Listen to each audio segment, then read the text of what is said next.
is a very, very good FA Cup final. And Hatchin!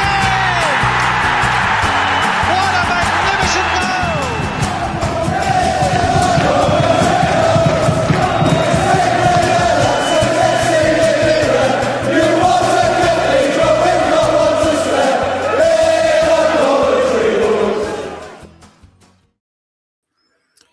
Good evening, everyone, and welcome to tonight's live All Things Sky Blue podcast and YouTube show with myself, Mark Smith, and my usual guest, Cameron Cairns. Before I bring Cameron on, I'm going to got a few sort of housekeeping stuff to bring up. We are sponsored by Right Steel Fabrications for all your fabrication needs across Coventry and the Warwickshire area.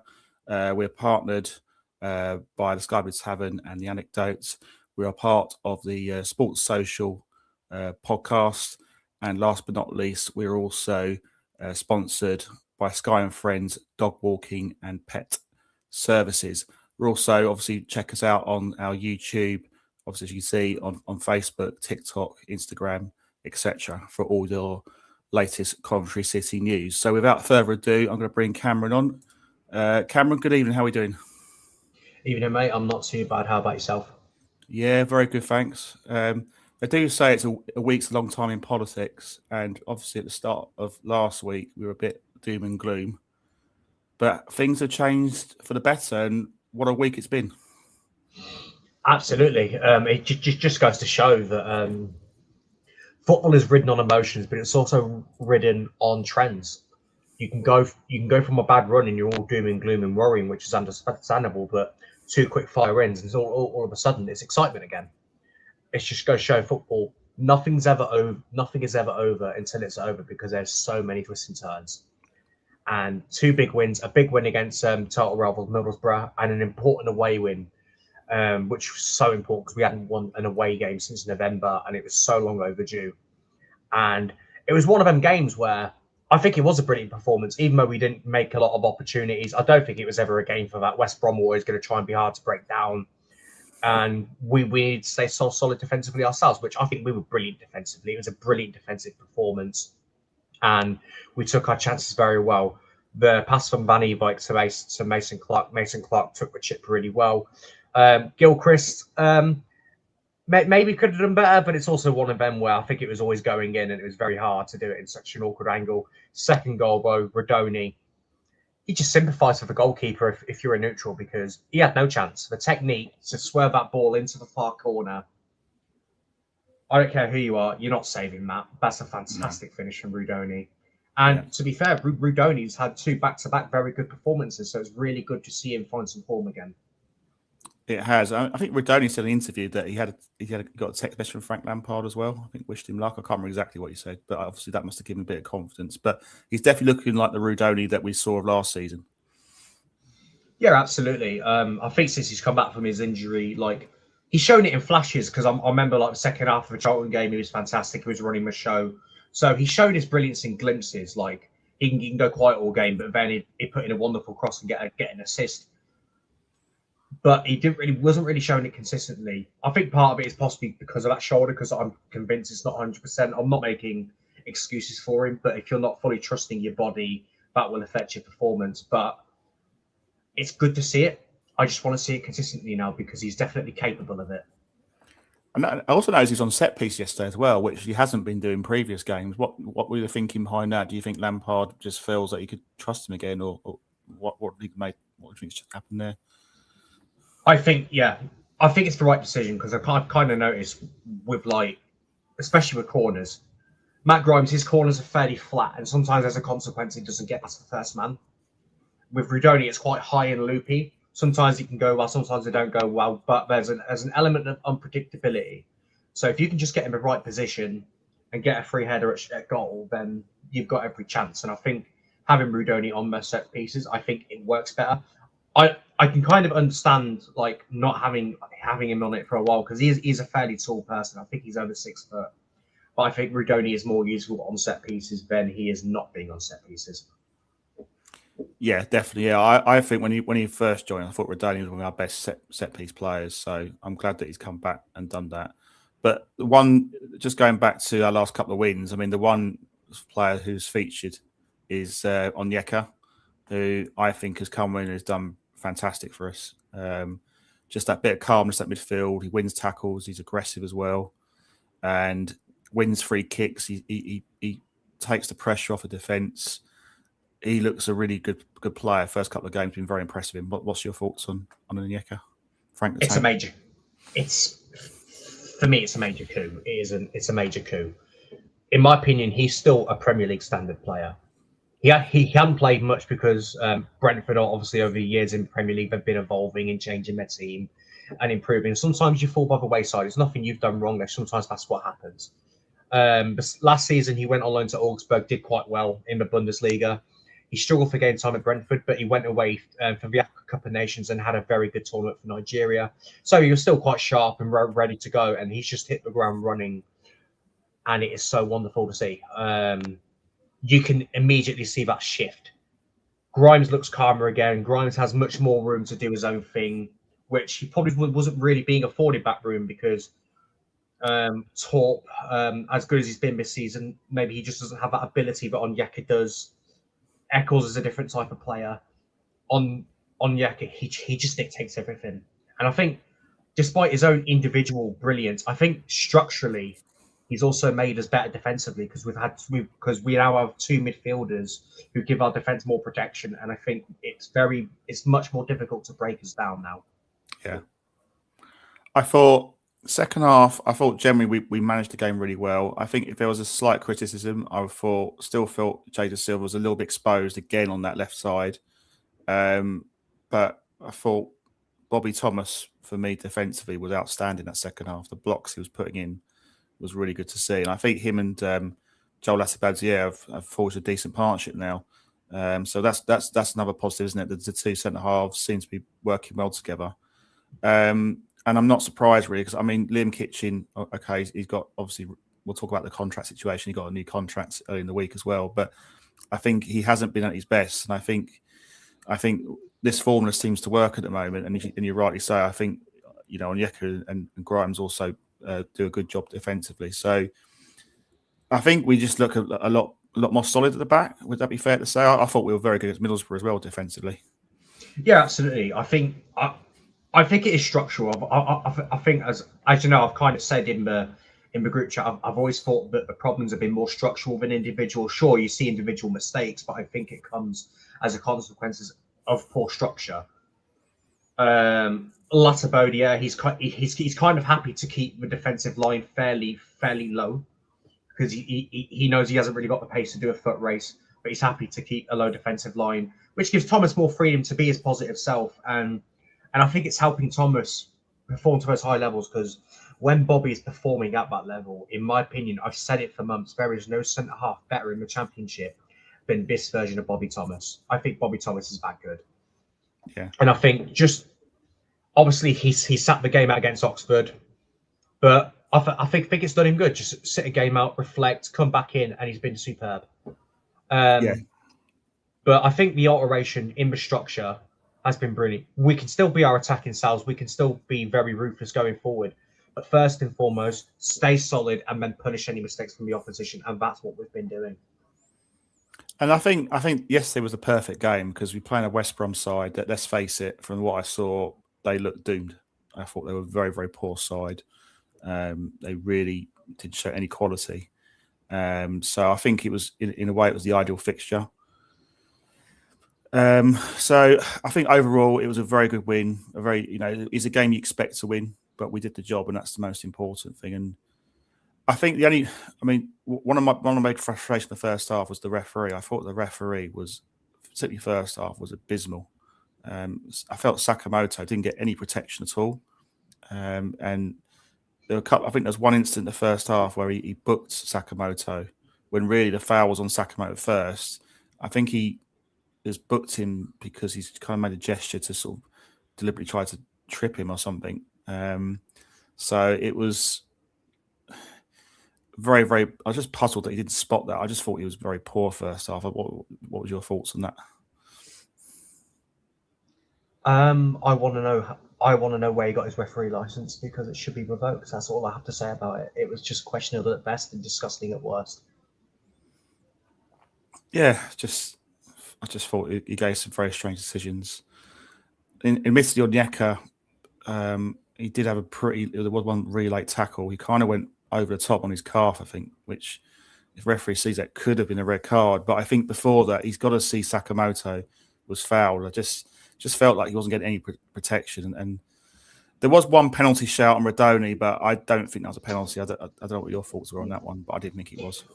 No, I don't think so. And I think there was another incident where there was shirt pulling, which brought Mason Clark down. But I had the benefit of seeing the replay, and it was Mason Clark who was actually doing the shirt pulling. So I've got no complaints on that one either. Like, I want to say, yeah, it was a pen, but it wasn't, because the shirt pulling was coming from Mason Clark. Mason Clark was the offender. So I think I'm not sure if it was given a free kick to West Brom or if it was just played on, but if a foul was given, a free kick to West Brom would have been the right decision, because Mason Clark was the offender in that challenge. Yeah. Okay, let's get to some comments from our audience. Thank you for all your comments. We've got one here from the Sky Blue Hub, Glenn Watkin. He's got a question. If our strongest side is the team that started yesterday, then where would this team finish the championship with Wilson, Kessler Hayden, Wolfenden, Kitchen, Bidwell, Torp, Eccles, SCBTA, Markello, Sims?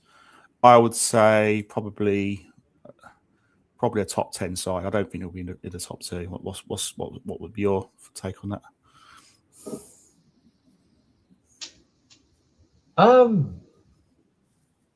Yeah, maybe. You've got high level. Obviously, I think the star player in that particular side is SA, without a doubt. Eccles, solid hand. Torp, very good. Wolford and Kitching, they're both good championship defenders.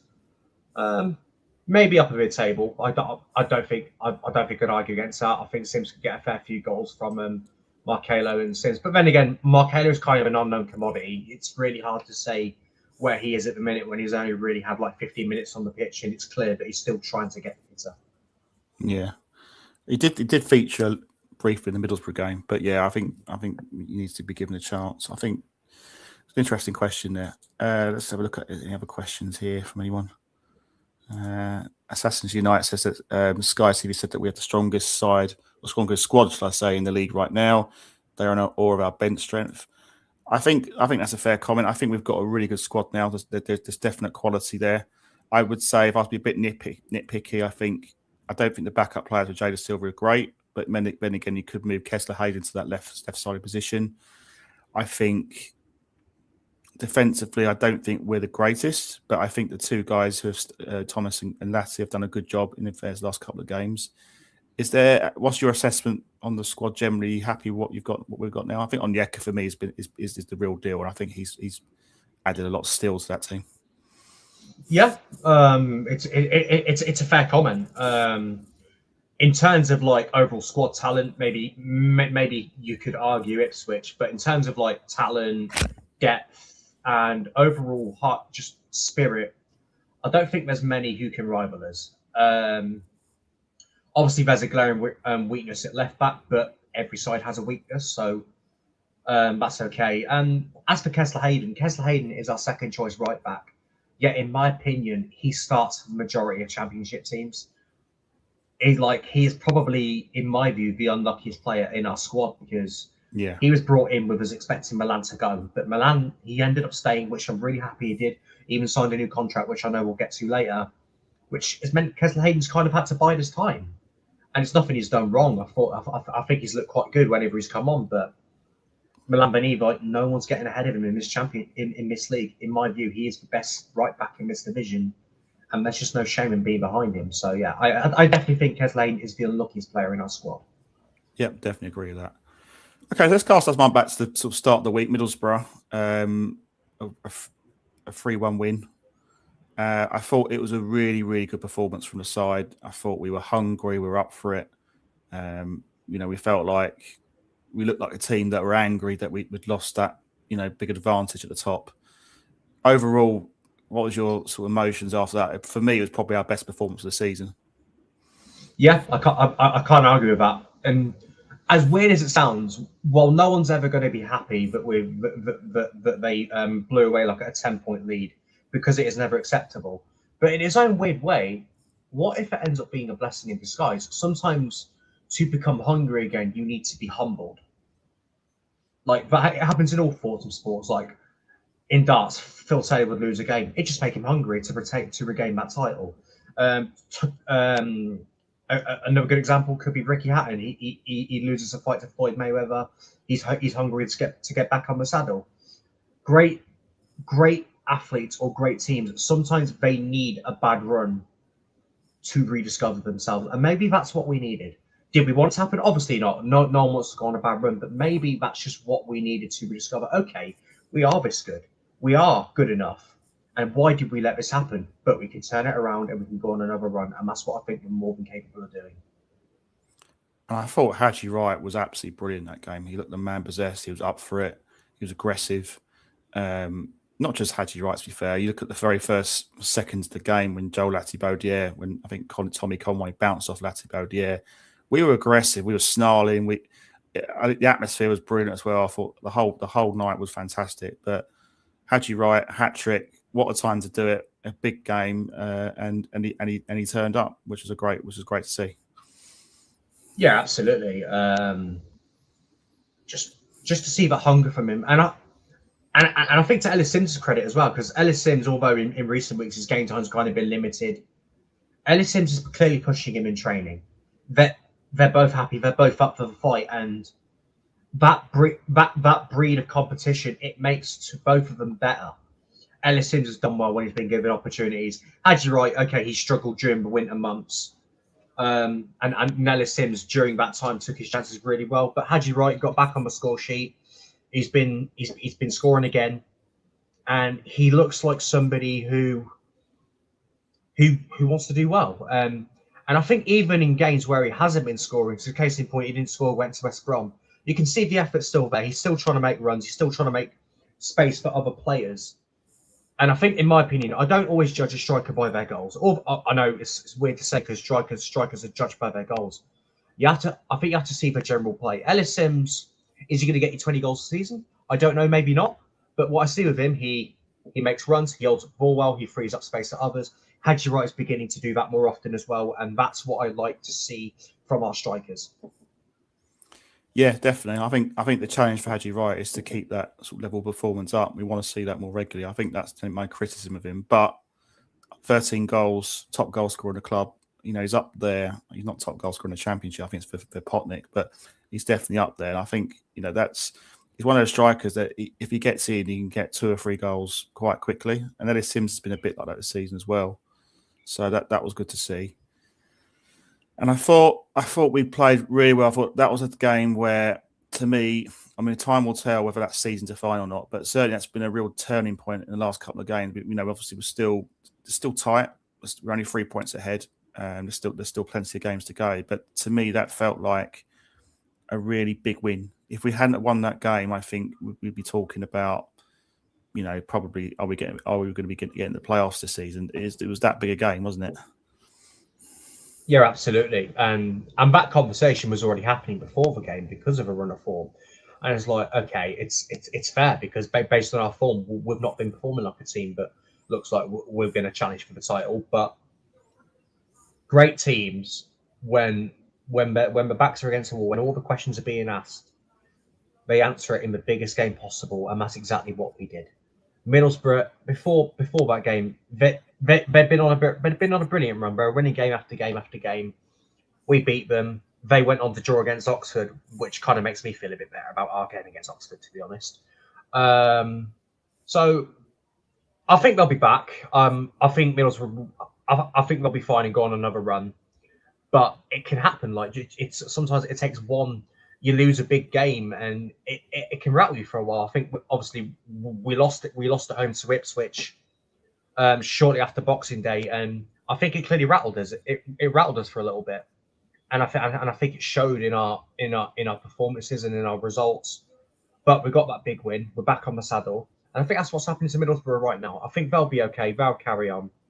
There's still lots of twists and turns. We could easily go on another bad run. Fingers crossed we don't. I don't think we will, but you never know. But a lot can happen, so I'm just enjoying the ride. Yeah, definitely.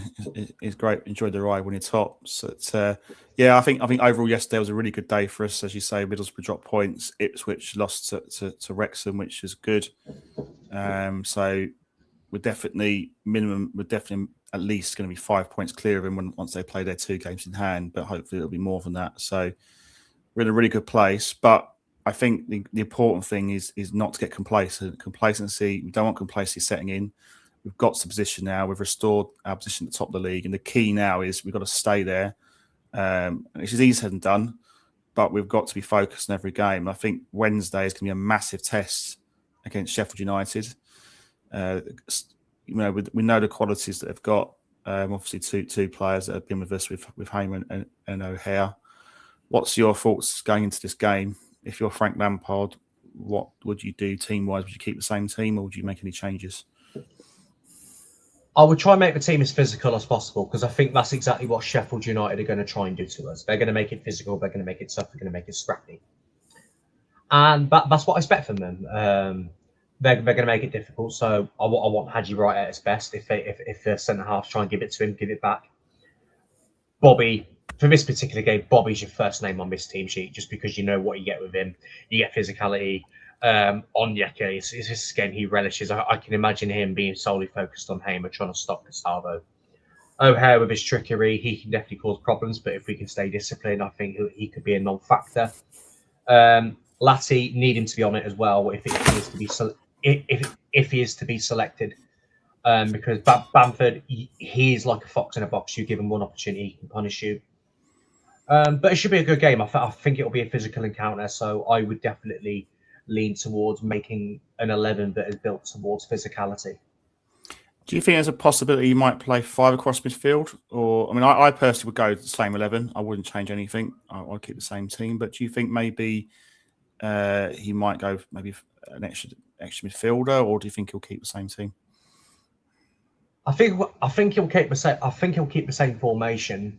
I don't know about same team. I would personally, but at the same time, I can also understand if we make a few changes because with it being midweek, it's a 3-game week. So I wouldn't be surprised if we see a few changes. Maybe somebody like BTA coming in on the left, or maybe as a supporting striker, which I think could be a shout because BTA is not afraid to get physical, leave room for others. So maybe BTA could come in for either Mason Clark or Brodoni, which I know sounds pretty harsh to say because they're the 2 goal scorers, but I'm just thinking physicality. So yeah, I think there might be 1 or 2 changes. Maybe SA comes in for Tats just because of fresh legs and a little bit of trickery against the left side of centre half. So I think there's definitely a lot of options.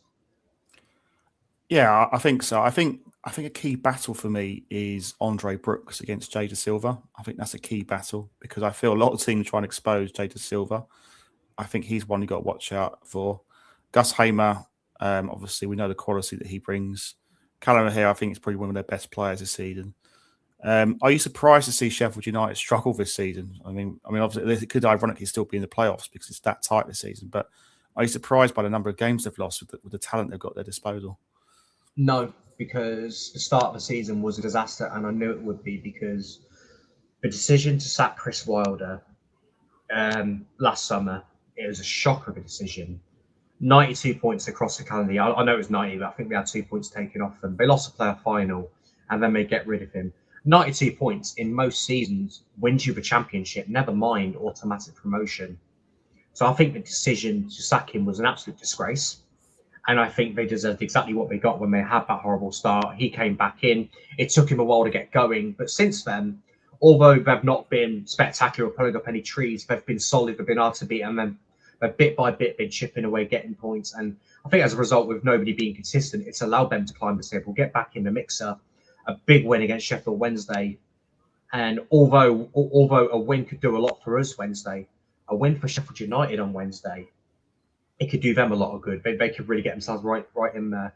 And we have to keep in mind that they've just relegated their bitter rival Sheffield Wednesday. So they're going to be on an all-time high right now because they have got the privilege, at least from their point of view, of relegating their big city rivals. So they're going to be on a high from that. So they can either use that to their advantage or we could use that to humble them. Yeah, definitely. I think they have improved this season. They've got quality, but I think if you look at the game, when I looked at the Middlesbrough game, when Middlesbrough travelled to Sheffield United, I thought Middlesbrough played really well on the counter-attack. And I noticed that Sheffield United were trying to play a pressing game. Do you think we'll be looking to play a similar way, or do you think we might play a bit more defensive? Do you think we'll look to press Sheffield United? What do you think tactically Frank Lampard will impose on this game? I think Sheffield United play a pretty different way to like West Brom. West Brom, they like to enjoy possession, which then allowed us to press and make it difficult for them. I don't think Sheffield United would be afraid to give us the ball. And if that is the case, we've got to move the ball quickly, but we've also got to keep our defensive structure. And as you mentioned, Andre Brooks against De Silva, I think this is where Grimes comes in, because sometimes it can be hard for a winger to track back. This is where I think Grimes, importantly, sometimes he has to drift a bit left, give De Silva that bit of protection if Mason Clark is not available. So we have to keep him in mind.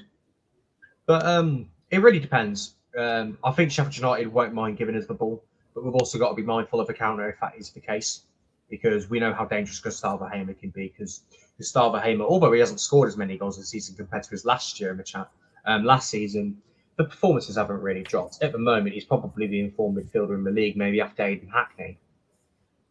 He's still setting up a lot of goals. He's still causing loads of problems.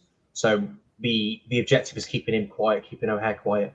Do that, win the midfield battle, then I think this game is for the taking. And also, Sheffield United going into the game without Calvin Phillips. He got sent off today. Yeah. Is that a big blow, would you say? Absolutely. Obviously, there's been talk where Calvin Phillips, who went to Man City, never quite materialised, but there's still a top player there. He's played in the Premier League. He's played for England. Yeah. You don't play for England if you're a bad player. So losing him is definitely a massive blow. He really brought that extra bit of quality in the midfield that I think Sheffield United needed to kick on and go further. So missing him for 3 games, that's going to be a blow. As for that red card, absolutely deserved, because he might have got the ball initially, but he nearly took his kneecap out. Yeah, it was violent, and those tackles. No, it's not okay. So who comes in for him? Is it our Blaster? Is it? Blaster? Yeah. I like our Blaster, a very, very talented player. Someone to be mindful of, because he can also cause problems on his day. But I think they will definitely miss Calvin Phillips' know-how. Yeah. Okay. Let's go to prediction. What's your prediction for this game? Unsurprisingly, I'm going to go 1-0 Coventry. I think it's going to be tight. It's going to be scrappy. I don't think there's going to be a lot of chances for either side. I think it's going to be a chess match. I don't think it'll be the most exciting game you've ever seen, but I think that'll be by design. I think both sides are just going to settle to be difficult to beat, but then I think it'll be one moment of quality from maybe Jack Bredoni, or Brandon Thomas-Asante. Somebody coming off the bench with fresh legs for a moment of quality to decide the game. Yeah, I'm going for a draw. I think I'm going to go for a 2-2 draw. I think it'll be a much tougher test than West Brom. I thought West Brom were a very poor side, but I do expect a very difficult game. But I'm going for a traditional draw, which might shock people. On that bombshell, let's go to the loan watch. Oh, this is going to be fun. I think a certain existing player scored today in a big game. Yeah, we'll get to him. He's the main event. Starting off, Isaac Moore has signed for Solihull Moors on an initial 28-day loan. He made his debut midweek against Redditch in the Birmingham Senior Cup, but Solihull lost some penalties. Then Isaac Moore completed 58 minutes for Solihull yesterday in a 3-4 defeat to Hartlepool United in the National League, a game that I personally attended. Even managed to get some photos of Isaac Moore in action. He actually got man of the match despite only playing 58 minutes. I think that says a lot about Solihull's spineless performance on the day. Raphael did not feature this weekend in Wigan's 4-2 defeat to Stockport County, but this was because in a midweek game against Luton, which they won 1-0, he had to come off in the 44th minute because of injury.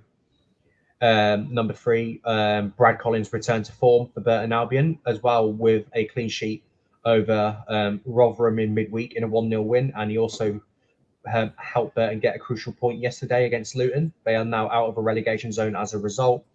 Callum Perry completed the full 90 minutes in both Rochdale's midweek 1-1 draw to Scunthorpe before yesterday's game where Rochdale returned to winning ways with a convincing 3-0 win over Woking.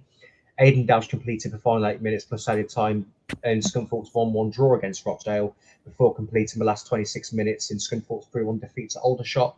Greg Sandiford played before 90 as Bedford Town beat Chorley 2-0 in National League North. Cairns' impressive loan at Chesham continues as he completed 60 minutes as they beat Ebbsfleet 4-1. Cairns scored Chesham's second goal of the game before coming off. Chesham are now in the playoff places. David Mantle completed 68 minutes for Maidenhead as they beat Dagenham and Redbridge 2-0 in National League South. Harvey Broad played that same game, but for Dagenham and Redbridge, he come on in the final 14 minutes. Josh Talawaju, he completed the full 90 minutes for Stratford Town against Harbour Town, but the game ended in a 2-1 defeat. Riley Siddle completed the full 90 for Gloucester City in a fantastic performance. We saw him claim 2 assists. The second, in particular, where he unselfishly set up striker Kane Simpson for his hat-trick instead of scoring himself, highlighting his teamwork. Gloucester City won the game and they sit second in the table. Norman Bissett completed 68 minutes for Kaiserslautern in by far his best performance for the Red Devils as he put in an assist. And he scored his first Kaiserslautern goal as they beat Prussia Munster in Bundesliga 2 action. The game finished 3-2. And finally, my favourite moment, Kai Andrews come on in the 78th minute away to Celtic for Hibernian. 10 minutes later, he went on to score the winning goal, which led to Hibernian scoring a huge away win against Celtic, while also putting in a massive dent to Celtic's title hopes. Personally, I think that it was brilliant to see that, because within 12 months, he's gone from having a midfield run show at Ibrox to scoring a winning goal just over the road in the East End of Glasgow at Celtic Park. 2 of the most intimidating stadiums in world football. You have seen some of the world's best go to those 2 stadiums and crumble just because of the fear factor. However, fantastic, because that is signs of a great player. Great players do that. And for me, Kai Andrews is star of the week because great players do that. Kai Andrews is going to the top. I am sure of it, because you don't go to places like Parkhead when you're 19 years old. Usually when you're that age, you are filled with fear. It's so intimidating, but he has gone there, grabbed that game by the scruff of the neck and got Hibernian a massive win. And back into his own watch. He's also one of our own as well. It's great to see. I think he's definitely, a player of the future. Do you think if whatever division we're in next season, do you think he's a guy that will start for the side, or do you think he'll still be just a backup player? It's really, really hard to say because there have been instances across other clubs where, say someone's had a loan spell in the National League, but then the next season they're right in the fold. I believe Hayden Hackney, funny enough, for Middlesbrough, the season before he broke in and made a name for himself, he was on loan at Scunthorpe United. Scunthorpe United, that were a distant bottom of League Two, got relegated without a whimper, and then he went on and he very quickly became one of the league's best midfielders and is overdue and moved to Premier League. So it's honestly hard to say. If you ask me now, I think he'll probably go on loan to maybe the Championship, or if not the Championship, maybe a European top flight. But again, you never know. A pre-season, he can impress in pre-season. Do I think he's got the ability? Absolutely. Because in less than a month's time, Wales have got World Cup qualifying playoffs coming up. If he can keep performing for Hibs, whether it's coming off a bench or starting, if he can keep that up, he can get himself in that Wales squad. Do I think he'll start for Wales? Maybe not. It's hard to say because I think they've got midfielders, but you never know. Just get on that bench. You never know. The manager might call you on. You get to impress, make a big moment. And with how big those games are, Bosnia, and then if they win that, they play Italy or Northern Ireland, win that, they're in the World Cup. So it's a big few months for Kai Andrews, especially if Wales are to make the World Cup. I think the fact that he's playing at the Scottish Premier League as well is great for him. As you say, it's probably, with the greatest respect, probably a similar level to Championship football, maybe. So I think it's good to see that he's performing, scoring goals, and I guess the challenge now is for him to keep going and keep performing like he did today. So that's really good to see. I've got a question from Glenn again about. He's asking, what do you think about? I think it's Kevin Denke. I did a Google search. Tongolese footballer. What do you think about him as a signing this summer? Yeah. I actually recommended him back in 2023 when he was at Cercle of Bruges. The following season, he went on to get a 20 goal plus campaign, and then he got himself a £13 million move to Cincinnati in the MLS, which at the time was a record. He's done well in the States. How that will correlate to top flight football, I don't know. But personally, with Kevin Danke, despite his impressive goal record, I'm kind of looking at him as an addition, not really for his goals, because you can't really guarantee goals in the Premier League. But I'm looking at his physical attributes. He is quick, he is agile, but he's also very strong and physical. I think he's under 6 foot, but he compensates for lack of height with physicality. He can hold up the ball well. He can be fairly skillful too. He's got a really good finish on him. I think I'm leaning more in favour of that rather than just because of his physical attributes rather than his goal record. Even though it's impressive in his own right, it's the physical attributes for me that are doing it. Sure. Yeah, I don't know much about him, so I'll be interested to see what he could bring to the table if that materialises. But we're sort of, we don't know if that will happen or not. We'll see what happens. You also asked a question, Glenn, about the Stoke game with the Legends Day. Which legends would you like to see at the Legends Day on next Saturday? Oh, good question. Is John Hartson available, maybe? Yeah, I guess he only played for a handful of games, didn't he? That season got relegated, but yeah, I don't think he's ever been to Legends Day. I know he worked with us for long, but I'm just thinking of players who had a really good career because we've had. I would like to see Gary Breen. I don't remember Gary Breen being at Legends Day, unless. Correct me if I'm wrong, or anyone listening wants to chip in and answer that. But I've never seen Gary Breen at Legends Day, and I was going to say Amadou Bakayoko, but he's currently playing in Japan for Sapporo, so I'm not sure that's possible, unfortunately. But maybe in the future. No, I think when Gyökeres retires, I'd like to see him there, and Gus Hamer maybe, future players. But Gary Breen for me would be one player I would possibly look at. McAllister, maybe. I don't know what he's doing now. I'd like to see him there.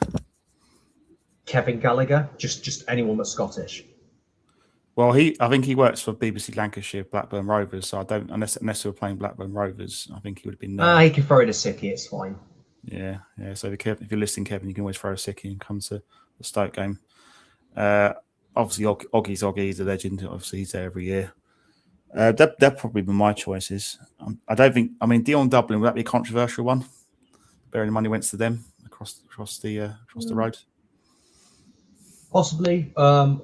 Although this guy wasn't at Coventry for long, I'm just going to throw in Owen Jess because I'm just going to throw as many Scottish names as possible. I'm surprised you haven't mentioned Gordon Strachan. I'll let you do that. Yeah, Gordon Strachan would be good, and I think he's got a soft spot for us as well. I think he was he took us down, but he was a good. I thought he did a reason. I suppose. In the end, he didn't do a good job because he took us down. But I thought in some of the seasons, we were always struggling. But we was. It's hard for me. It's hard for me to say because I wasn't really alive for most of his reign, but I also do know that it was his first managerial job. He then took the Southampton job. But I did remember growing up with him managing Celtic in the mid to late 2000s. He won 3 Premier League titles. He won some cups. But I also remember Celtic being very good in the Champions League under him. They didn't have amazing players, but they still had top individual players. But they also built a solid team.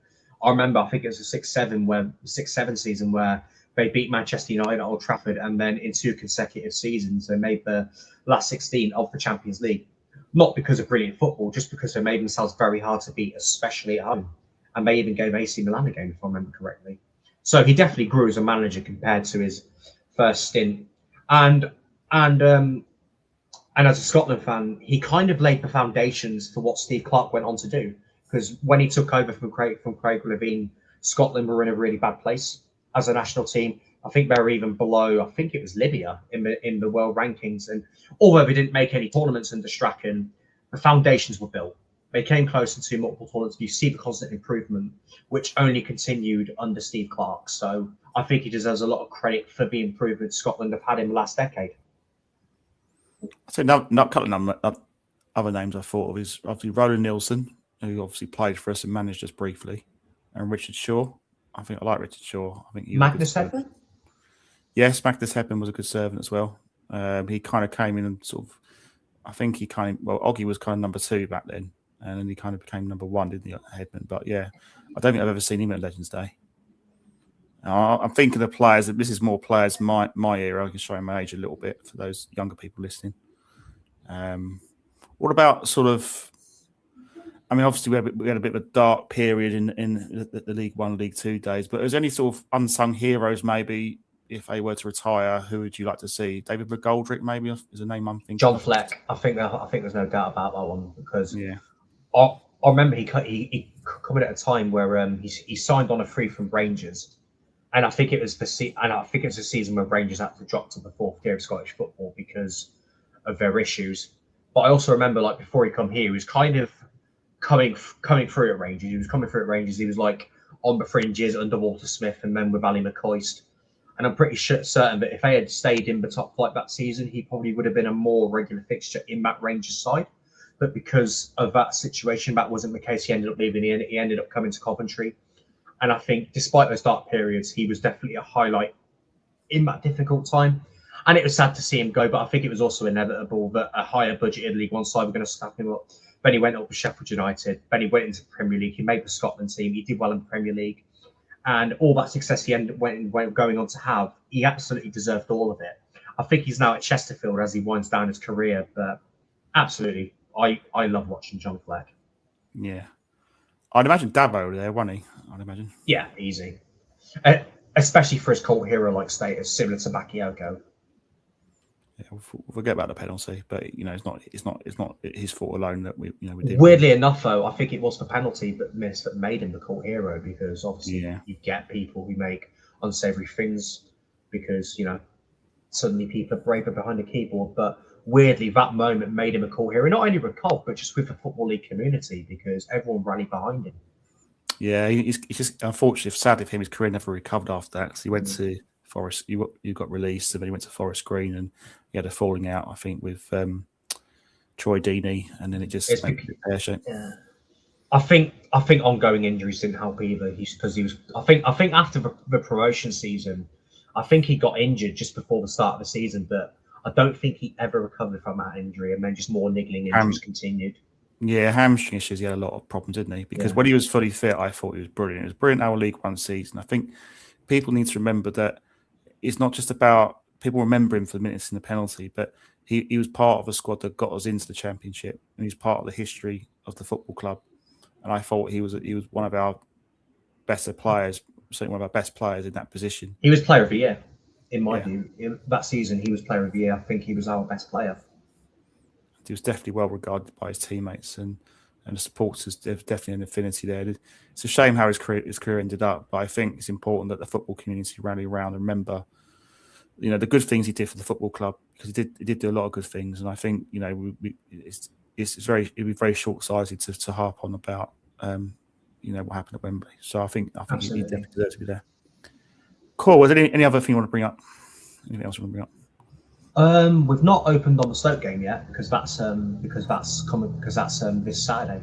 Yeah, we might. Okay, so I haven't brought it up because we may have a preview that already, but we can have a quick talk about Stoke already. Stoke game is probably playing them at a good time. They've got quite a few injuries. I noticed that their regular goalkeeper isn't starting for them, and I've forgotten his name. I should know his name. Victor Johansson. Victor Johansson, that's the one. Is he out? Do you know if he's out for a while, or what's the deal there? I'm not really sure when he's back, but I know that he's been injured since the start of the new year.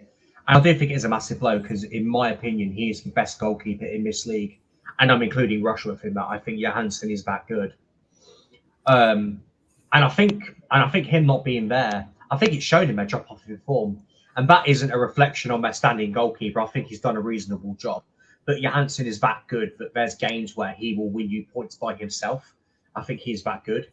And I think their standing keeper, he's not a bad operator. He's a pretty good operator. But you can tell when you're missing your number one goalkeeper, and I think Stoke can in that case.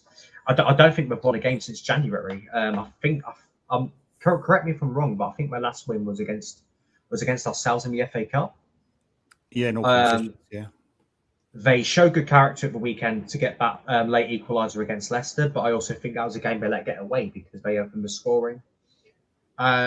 Robbins is under pressure, but I don't really think that's much of a reflection on Robbins. I think Stoke. I don't think there's a lot of stability at that club. There's a lot of changes, lots of chopping and changes.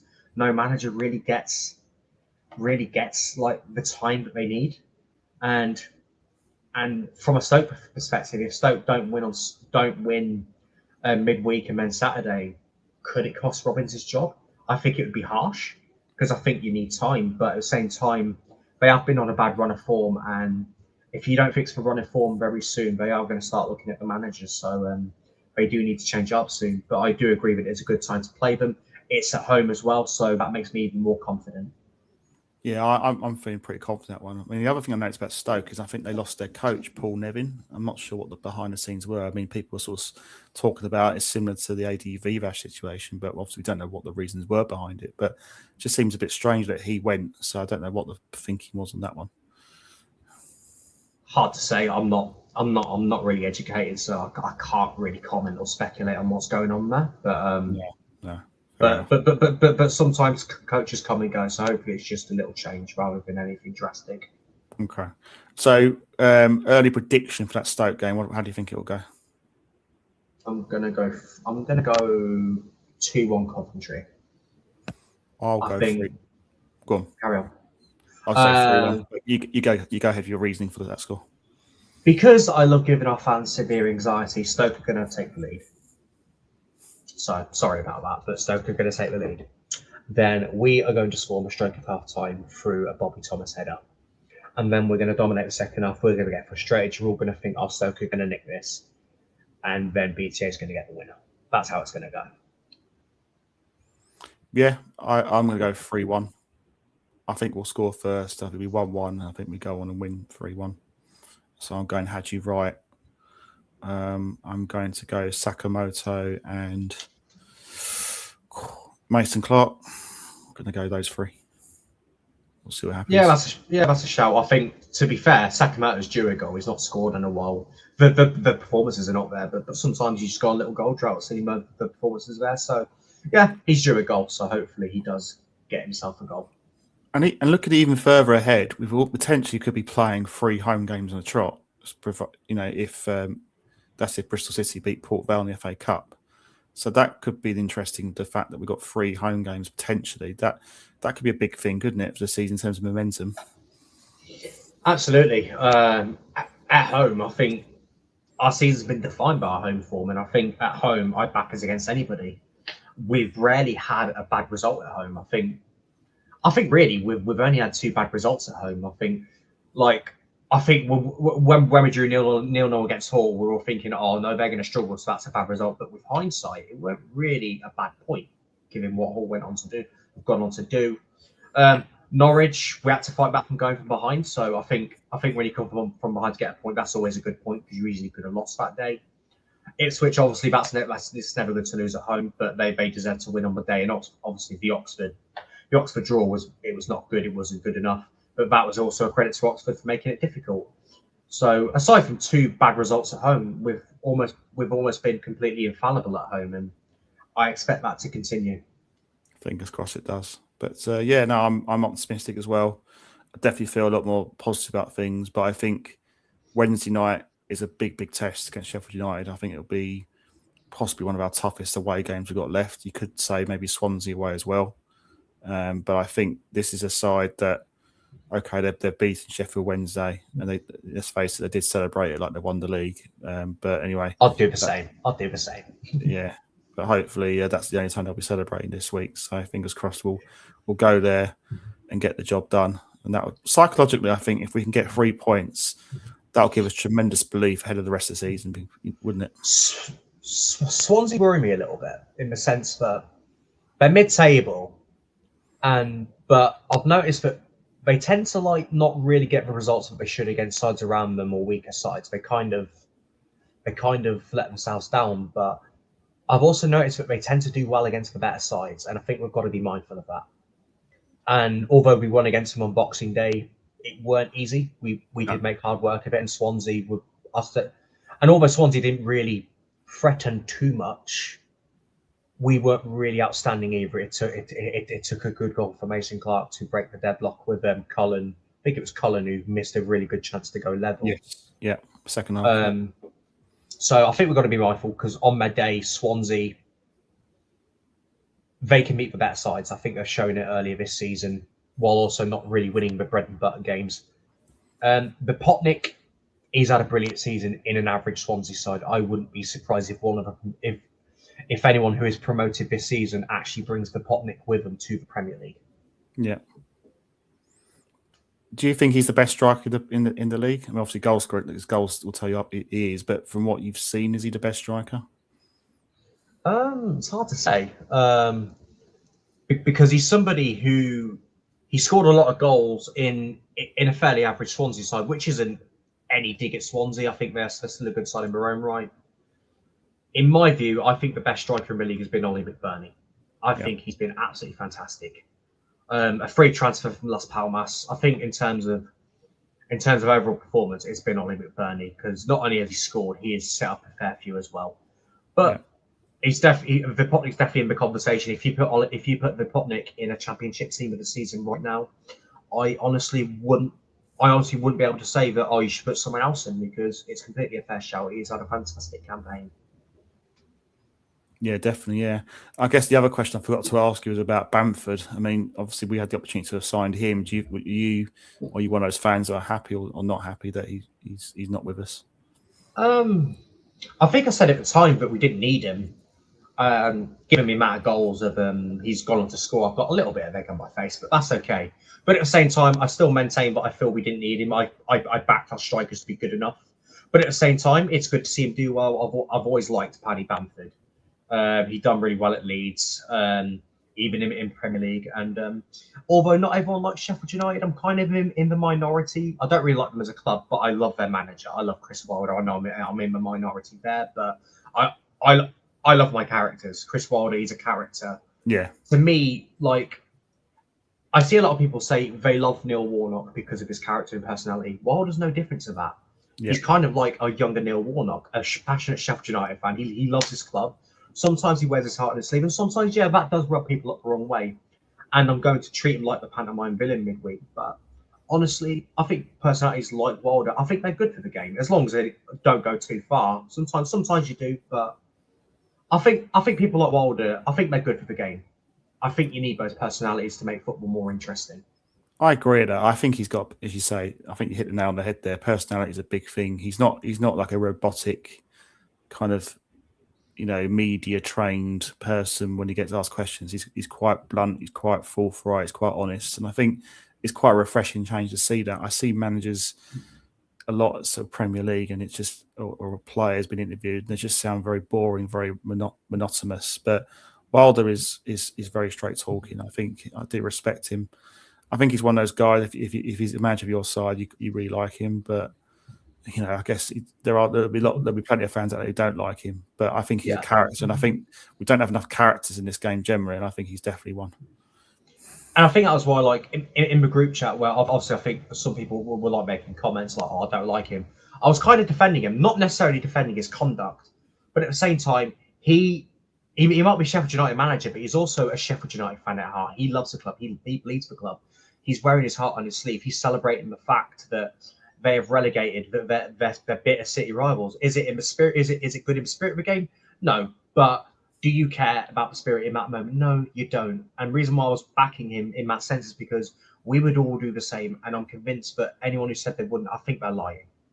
Yeah. And I think, and that's what it is. It's passion taking over logic. And I think that's what maybe rubs some people the wrong way about Wilder, but I think it's a Sheffield United fan managing his boyhood club, and sometimes emotions are going to get the better of him, and that's okay. We live in a world where everyone's media trained, they're all robotic. Let's have these personalities, because those personalities, whether you like them or dislike them, they create debate, and debate gathers interest. Definitely, it's the same. If we beat Leicester and they sent them down, we wouldn't be so hard luck, guys, unlucky. Sorry. We'd be celebrating as well, and vice versa, because that's what it was about. Passionate, it's rivalry, and that's what you want. Because they did the exact same when we were in our struggles. I never took it personally. It's just football rivalry. Yeah. I know that if we get a chance, they'll do the same. Yeah. I don't want them to obviously go to administration or financial difficulties, because at the end of the day, I still want a rivalry. But at the same time, I'm going to celebrate a rival's defeat or a rival's like sad situation, not financial situation, because I don't wish that on any club. But say a relegation or a bad result, yeah, I just see it. Banter is part and parcel of the football game. That's just my view on it. I know it's not for everyone, but that's completely fine too.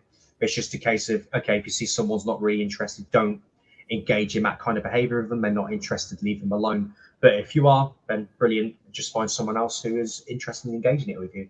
Yeah, spot on. Well, thank you, Cameron, for tonight. It's been really enjoyable. Thank you for your insight. It's been really good. Thanks everyone for your comments. Keep them coming in. Please like and subscribe.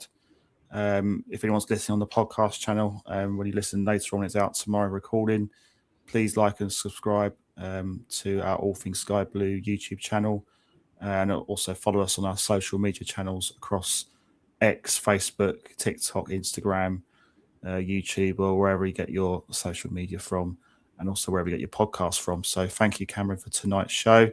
As I say, we're sponsored by Right Steel Fabrications for all your fabrication needs across Coventry, the Warwickshire area. We're partnered with the Sky Blue Tavern and Dylan's Brewery, and we're teamed up with the Sports Social Podcast Network. And also we are sponsored with Sky and Friends Dog Walking and Pet Services. Thanks again for tonight. Hopefully we'll have a show later this week about Stoke preview. So keep tuned in on our YouTube channel for that, and obviously our podcast channels, etc. We will have a show next week. Hopefully we'll be talking about a couple of wins against Sheffield United and Stoke. Fingers crossed we'll get the job done, and keep up the good work. Thanks everyone, and play out Sky Blues. Good night.